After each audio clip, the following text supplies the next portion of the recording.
Honourable members, honourable senators, the Speaker.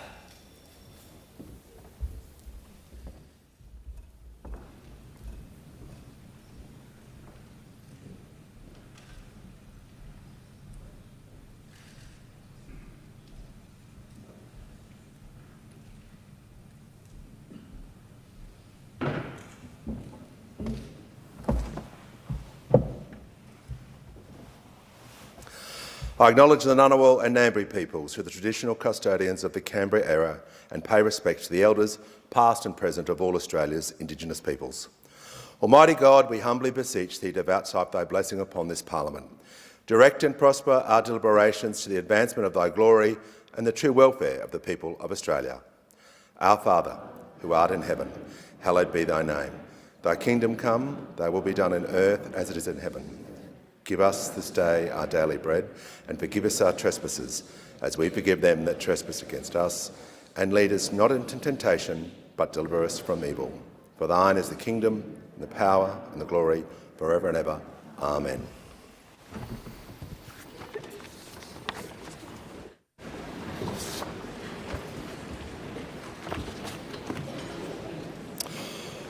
On behalf of the House, I welcome as guests the President of the Senate and honourable senators to the sitting of the House of Representatives to hear the address by the Right Honourable Mark Carney, Prime Minister of Canada. Sergeant-at-Arms, please escort our guest to the chamber.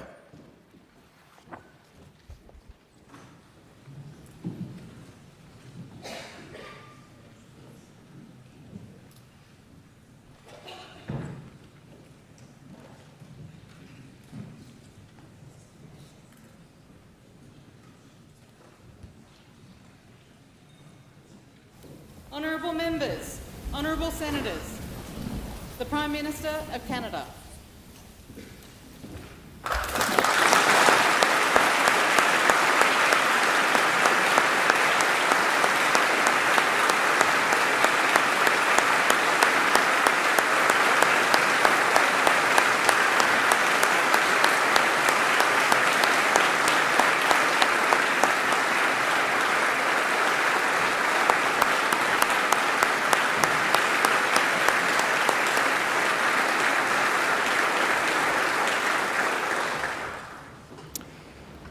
Prime Minister, I welcome you to the House of Representatives. Your address today is a significant occasion in the history of this House. I give the call to the Honourable the Prime Minister. Well, my friend, Prime Minister Carney and Madame Fox Carney, it is my great honour and an absolute pleasure to welcome you and all the members of your delegation to our Parliament on behalf of the people of Australia. And I know that I speak for every member of this place when I say we are very much looking forward to your address. It may help you to know that back in 1839, Britain sentenced 58 French Canadians involved in the rebellion in Quebec to be transported to New South Wales and put to work widening Parramatta Road, which goes through my local electorate in Sydney, and past Canada Bay in the electorate of the member for Reid. In 1854, it was a Canadian, Henry Ross, who stood in the centre of the Eureka Stockade at Ballarat and raised a new flag, the iconic Southern Cross, a symbol of the miners' struggle for justice. In other words, Prime Minister, Canadian rebels with bold ideas have always been welcome here in Australia. Always a context. That is because our countries have always recognised something of ourselves in each other. We are two societies enriched by Indigenous cultures and their love and connection to the beauty of our lands and our waters. Commonwealth countries that have forged unique, proud and independent identities. Democracies that did not just adopt the Westminster system, we made it fairer, stronger and our own. Two nations that are at our very best when we look over our wide horizons. When we look out to the world and bring our values with us as we engage with it. The first Australian Prime Minister to address a joint sitting of the Canadian Parliament was our great wartime Labor leader, John Curtin. Standing in your House of Commons on the 1st of June 1944, just 5 days before Australians would help Canadians take and hold Juno Beach. Curtin looked to the future those brave men were fighting for, how to secure a lasting peace worth the winning, how to build an economy and society worthy of the service, sacrifice and suffering of those who had kept it free, and the role that Australia and Canada had to play in this. Curtin said this: "In a world where none of us is strong enough to stand alone, we shall discover how and by what means we can best stand with and for each other." More than 8 decades on, even in a new world order, that old test endures. Technology is changing the nature of conflict and heightening the risk and cost of escalation. And if ever nations such as ours had the luxury of imagining that distance alone kept us safe, those days are certainly gone. The same Iranian regime launching indiscriminate attacks on nations across the Middle East orchestrated anti-Semitic terrorist attacks on a synagogue and a small business here in Australia in 2024.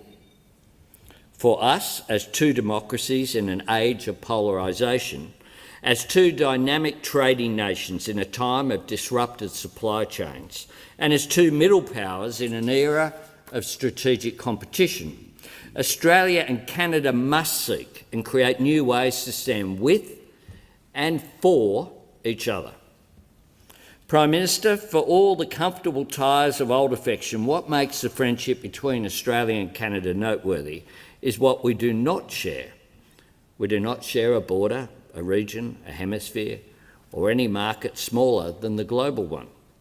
Yet this makes the connection between our countries more meaningful, not less, because our cooperation, our partnership, is a positive choice, not a necessity. When we work together, it is on the basis of our shared convictions, not mutual convenience. And when we do, when we stand in solidarity with the brave people of Ukraine, when we work together to seize the economic opportunities of clean energy, when we strengthen our defence industry cooperation, including through Australia's biggest ever defence export, the world-leading over-the-horizon radar technology, and when we face up to the urgent global challenge of climate change, because we know what it means for our unique environments, for our farmers and growers and producers, and for our firefighters, who for decades have travelled between our nations to help each other in the toughest of times, and now face the prospect of their fire seasons overlapping because of climate change. When we act together, we demonstrate to our citizens that government is not a passive institution. It is an instrument for positive change.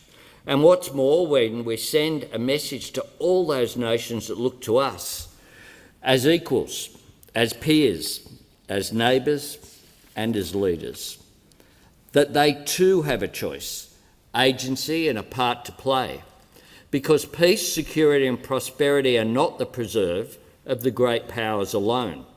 They are our common cause and our collective responsibility. Prime Minister, Australia and Canada are middle powers in a world that is changing. We cannot change it back, but we can back ourselves, back our citizens and back each other. And your visit reflects our shared ambition for Australia and Canada to do more together at a deeper level, to build on our shared strengths, from our resources and critical minerals to defence technology to the investing power of our superannuation and pension funds. Prime Minister, in this decade, where nearly every single challenge is indeed a global one, the distance between our two nations has never mattered less. and the closeness of our values has never mattered more. Together, let us seize the opportunities that the world holds for us. You are very welcome here in our Parliament today. I thank you for your ongoing friendship and our regular dialogue. You'll be welcome in Australia always. Yeah.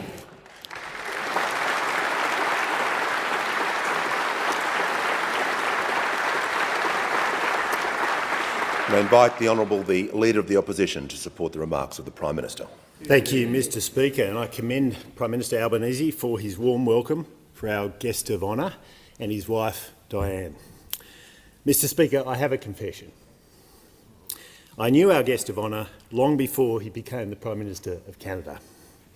It was 1991. The Berlin Wall had fallen. The Cold War was all but over. In that atmosphere, two young, somewhat idealistic students met in an economics postgraduate course at Oxford. The bond was immediate. Both from provincial backgrounds, Alberta, famous for its cattle, southern New South Wales, famous for its sheep. Both from families who cherished the value of education. Both quietly cynical about the pompous Poms and the boisterous Yanks sauntering around Oxford. And despite our different politics today, we both shared a healthy distaste for Soviet sympathisers. There we were, a Canadian and Australians, regularly sitting next to each other in class, you sporting black eyes from ice hockey, me sporting bruises and cuts from rugby. But Mark's thesis was of great interest to the professors, whereas I wrote mine on the price of beer, of far greater interest to our student friends. Back then, I don't think either of us imagined a life like this in politics. One of life's great joys is seeing old friends do well. So it gives me immense joy to see Canada led by an old friend, a man of the highest calibre, utterly devoted to his country. Prime Minister Carney, with your presence here today, we celebrate a remarkable bilateral relationship. And while our eyes are on the horizon, we also take this moment to look behind us. Democracies are the gift of British inheritance.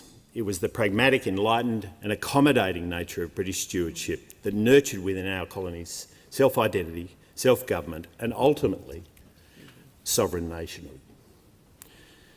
With your presence here today, we acknowledge Canada and Australia's mutual inheritance and two great constitutional monarchies. Australia was fortunate to look to the example of the Canadian Confederation as we forged our own federation. Our federation debates were robust.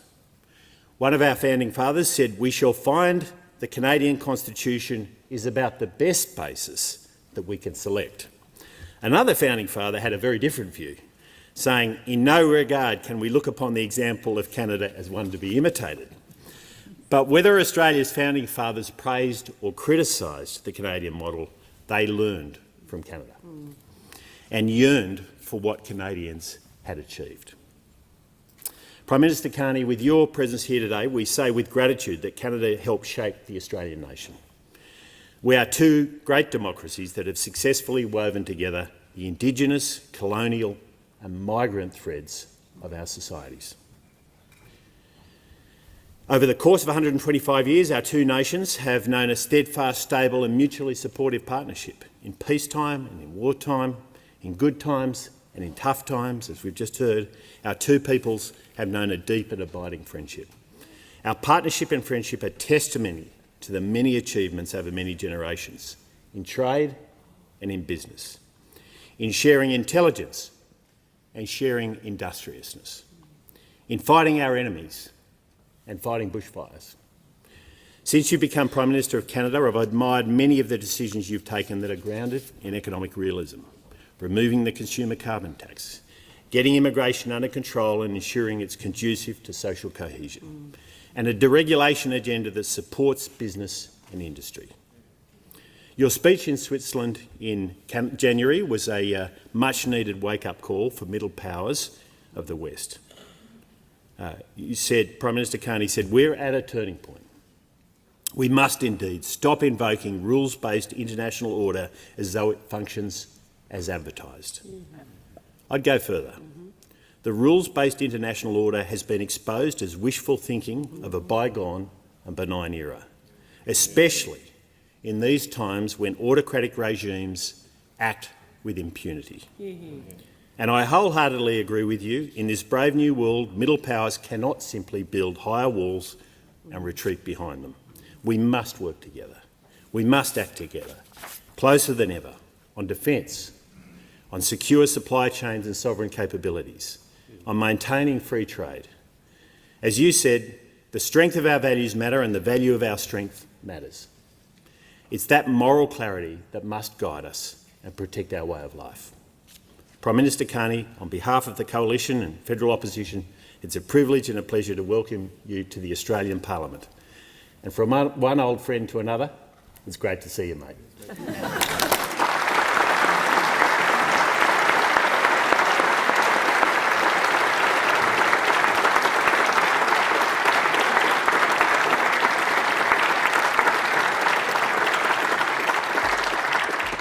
Prime Minister Carney, it gives me great pleasure to invite you to address the House of Representatives.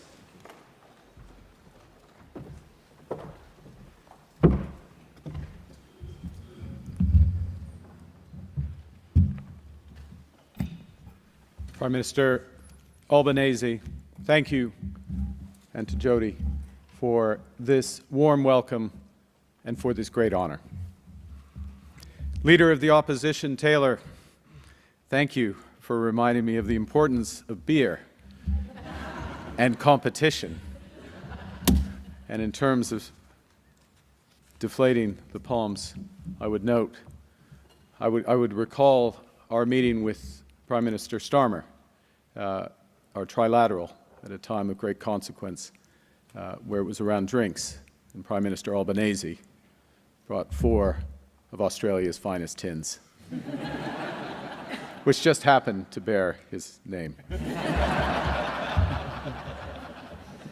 Mr. Speaker, President, honourable members and senators, distinguished guests, ladies and gentlemen, thank you for this warm welcome to myself, my wife, my colleagues to Australia. Let me also thank the Australian firefighters who are here in this chamber today. They came to my home province of Alberta when we faced record wildfires last summer, as is all too common. But what is also common is that action, that heroism is just as Australian firefighters have done for Canadians over the years. And this is just one of the many testaments to the profound and practical friendship between our two nations. Friends, it is a distinct honor and privilege to address this Parliament, one of the world's great chambers of democracy, and a testament, as both previous speakers indicated, to our shared Commonwealth heritage. Allow me a few words in Canada's other official language.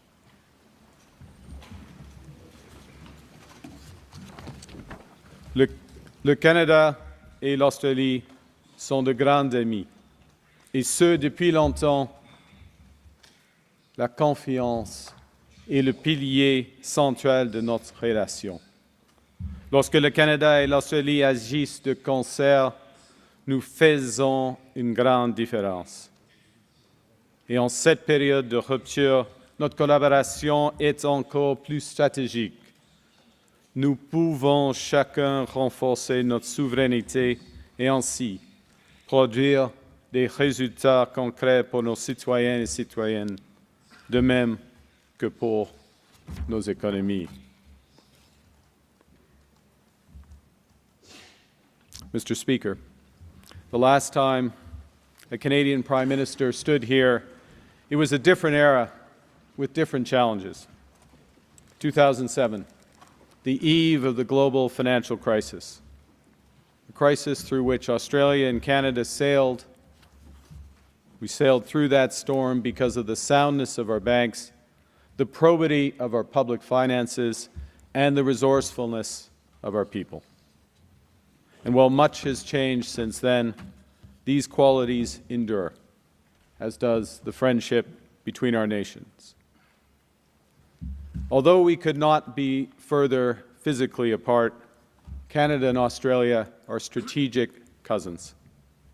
We may look to different skies, the North Star in our hemisphere, the Southern Cross in yours, but we have the same orientation. We share a common heritage, have developed a common perspective, and can build together a common future. Two sovereign nations, two proud democracies, the true North and the land down under, navigating with the same values. As the Prime Minister indicated, what makes our relationship rare is that it was not built by geography or by great power design. It was chosen repeatedly over centuries. In the mud of Flanders, on the shores of Normandy, in the hills of Korea and the valleys of Kandahar, Canadians and Australians have stood by each other when the hour was darkest and victory most in doubt. And we have done so because we believe that people everywhere deserve to live freely, to govern themselves and determine their own futures, and that these values are worth defending, even at great cost. Together, we helped to build the post-war international system, to draft the UN Charter, and to create a global economic order that brought prosperity to our peoples. We helped write its rules from Basel to Brisbane. We were at the table when the G20 was formed, when the Trans-Pacific Partnership was negotiated, and when the standards governing trade, finance, and security were all set. Yes, that system was imperfect, but it functioned, keeping sea lanes open, resolving disputes, growing trade and investment, and narrowing the gaps between rich and poor across the world. With that global architecture now breaking down from consecutive crises, I've come to Australia at your invitation to reaffirm our alliance and to suggest where it can go next. Because it's my fundamental belief, as a result of optimism I've picked up from people from this great country, that from this rupture we can build something better, more prosperous, more resilient, and more just. It's often observed that we have much in common: the Westminster system, federalism, common law, the Crown. Yet the foundations of our relationship go much deeper. We intuitively understand how each other's systems work, how power is constrained, how our institutions function, and the values that underpin them. This is the product of decades, centuries of parallel development, common inheritance, and continuous exchange between our peoples. It's not something that can be replicated by a treaty or sustained by rhetoric. On this common foundation, we have built civic nations, societies held together not by blood or soil, not by a single faith or culture, but by something more demanding and durable: a shared commitment to live together, to accommodate our differences, and to pursue the common good.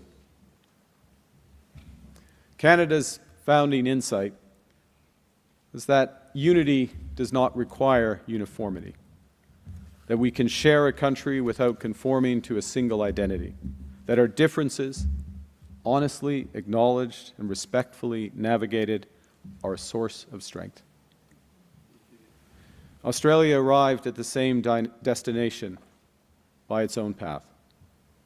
Let us remember that Australia was the first nation in the world to give women the right to vote and to stand for Parliament.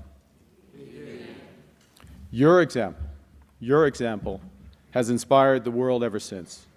And that act of democratic extension, choosing to widen the circle rather than guard its edges, is the fundamental instinct that drives our common civic nationalism. Our two nations were built by risk-takers, by voyageurs, by drovers, adventurers, people whose families left everything behind to start again. They crossed oceans with uncertain prospects to bet on themselves and bet on each other. And that commitment to building something together rather than resting on something inherited, is bred in the bone of our national characters. Of course, we are both nations still in the making. The important work of reconciliation with Indigenous peoples is ongoing. We continue to strive so that everyone has equal opportunities, regardless of gender, race, sexual orientation, or starting point in their lives. This work is not the sign of weakness, rather the product of a confidence and honesty that acknowledges when we fall short and relentlessly strives to do better. Mr. Speaker, the institutional depth we share, our friendship forged by shared values and common battles, creates a trust that is also a strategic asset. It is a source of power. And the question today for middle powers like us is whether we establish the conventions and help write the new rules that will determine our security and prosperity, or let the hegemons dictate outcomes. In the new global environment, the ability to form effective coalitions is becoming a central strategic capability. Great powers can compel, but compulsion comes with costs, both reputational and financial. Middle powers can convene, but not everyone can. In the post-rupture world, the nations that are trusted and can work together will be quicker to the punch, more effective in their responses, and more proactive in shaping outcomes, and ultimately, those countries will be more secure and prosperous.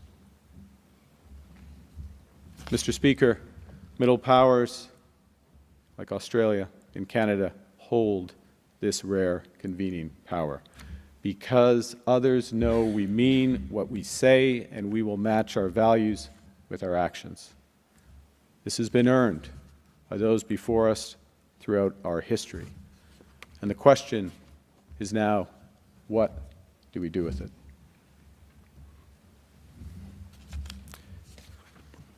Canada is choosing to create a dense web of connections to build our resilience. We've adopted a new framework for engaging the world, variable geometry, creating different coalitions for different issues based on common values and interests for those issues. This is not a retreat from multilateralism, it is its evolution. And to be clear, Canada's support for the United Nations, the Bretton Woods institutions, the multilateral system is, like Australia's, unwavering. But while we are committed to reforms of these institutions in order to better reflect today's world, we need coalitions now to address immediate challenges.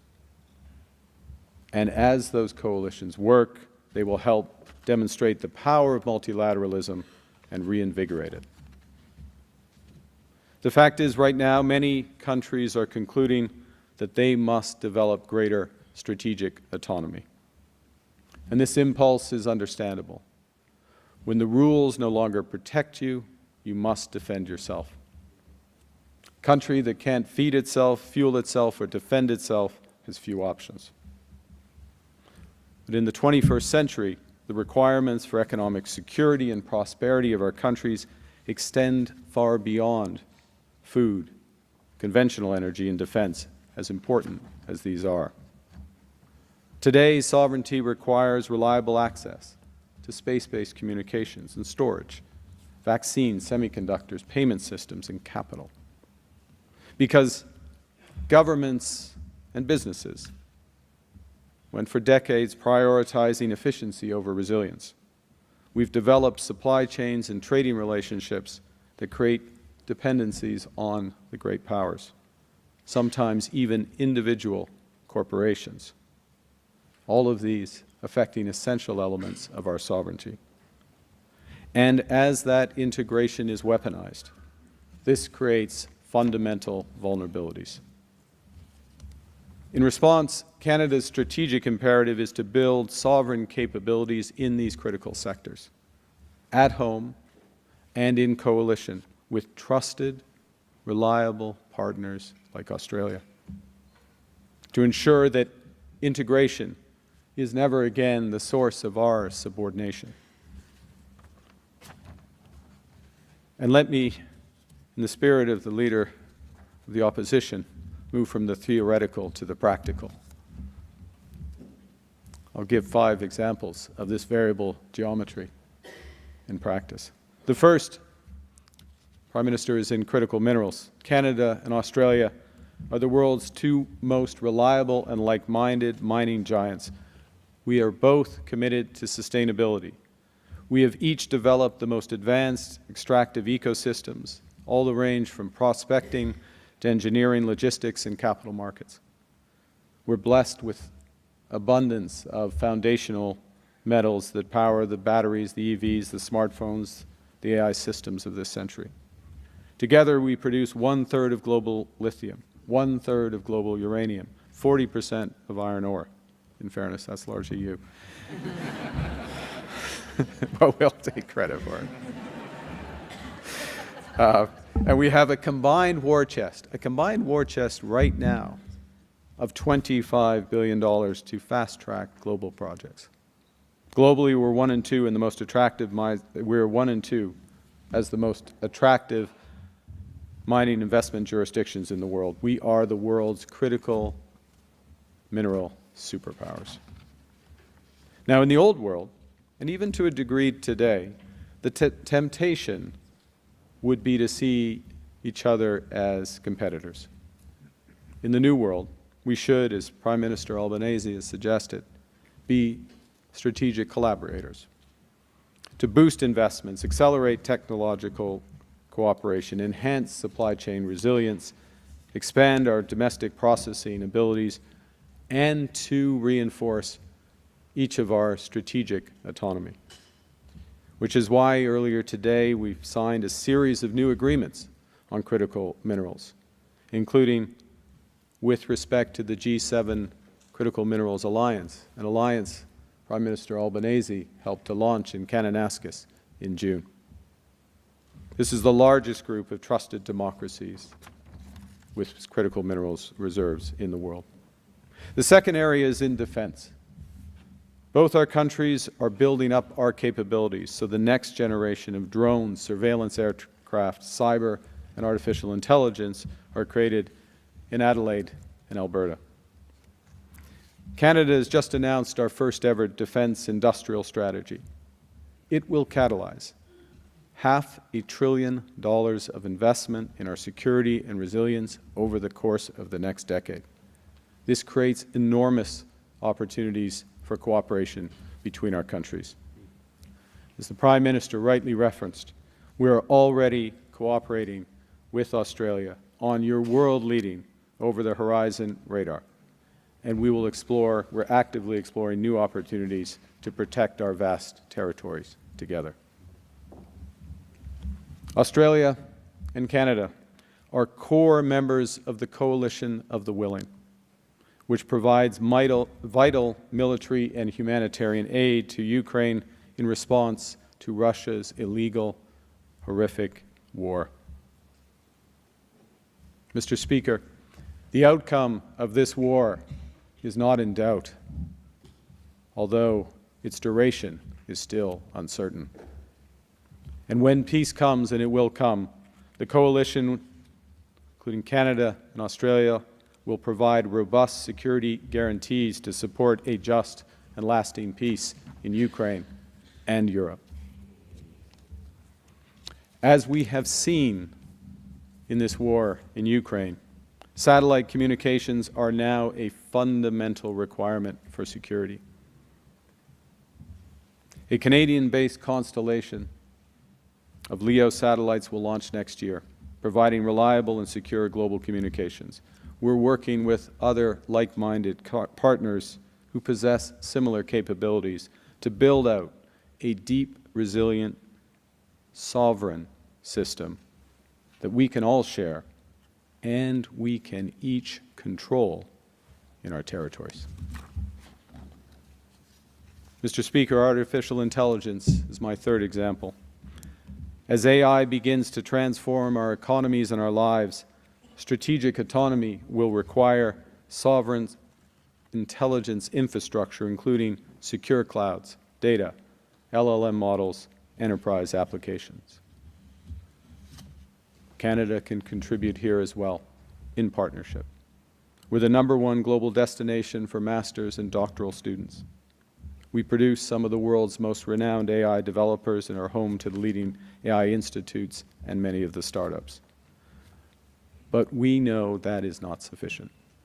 We know we must work with others who share our values to build sovereign AI capabilities so we are not caught between the hyperscalers and the hegemons. We're partnering with like-minded nations in Europe, and we look forward to today's agreements to work more closely in partnership with Australia, and as well, building on the announcement at the APEC summit in our trilateral AI initiative with India. Fourth, on trade. Our two nations are championing efforts to build a bridge between the Trans-Pacific Partnership and the European Union. Canada is already a member of both trading blocs. I hope soon you will be as well. Both of us know that the value of this is a global public good. Yes, it's market access, but it's a global public good because this is a bloc of 1.5 billion people grounded in common standards, shared values, and is capable of anchoring a new rules-based trading system even as the old one falters. To be clear, this is an ad hoc coalition, variable geometry, of middle powers that has a larger GDP than the United States, 3 times the trade flow of China, the largest combined financial balance sheets in the world, over 60 of the world's top universities, and the largest source of cultural exports globally. It might not surprise you, given my background, that my final example is capital. Over the past 2 decades, access to capital has become increasingly weaponized. And in the coming period of global volatility, our financial systems will likely be tested once again. Canada and Australia retain the advantages of sound banking systems, the most sophisticated and reliable financial infrastructure. We have the ability that others might think they have but don't. We have the ability to sustain openness to cross-border capital flows. Our pension funds and your supers constitute one of the largest pools, soon to be the largest pools of capital in the world, at present nearly $7 trillion under management. This is a strategic asset for our citizens and future generations, particularly in a riskier world where it will increasingly matter who owes whom and who owns what. The fact is, we are currently underinvested in each other's economies, and it's high time to modernize our bilateral tax and investment treaty, and I welcome today's agreement to do exactly that. Mr. Speaker, the connections, these new connections between Australia and Canada are greater than the sum of their parts. This is an alliance reaffirmed, a friendship strengthened, and a partnership to build greater prosperity and security in the Indo-Pacific and beyond. The fact is, Australia and Canada have never waited for others to write our futures. We've written it ourselves through a century of choices, standing together in the darkest hours, building the post-war order with optimism and purpose, and now helping to create what comes next. Yes, the world will always be driven by great powers, but it can also be shaped by middle powers that trust each other and act with speed and purpose. Australia and Canada have demonstrated that trust again this week. Every agreement signed, every coalition deepened, every commitment made is variable geometry in practice. And we do so because we both understand the scale of the task ahead and because we have traveled together on this road before. Canada could not have a better partner than Australia. And as one of my predecessors, Prime Minister Pierre Trudeau, said in the 70s, Australia is a self-possessed and confident nation that believes in the future of mankind. Two nations under different skies with the same orientation, a friendship built over a century that is ready to build the century that awaits. Thank you very much for this honor.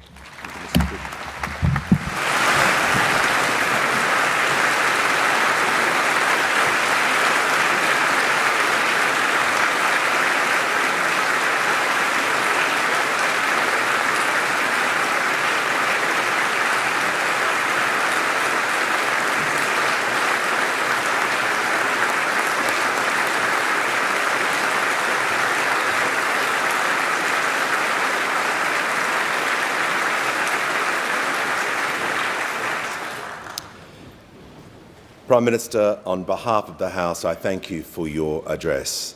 I wish you and Madam Fox Carney a successful and enjoyable stay in Australia. I thank the President of the Senate and Senators for their attendance, and now I invite the Prime Minister to escort our guests from the chamber.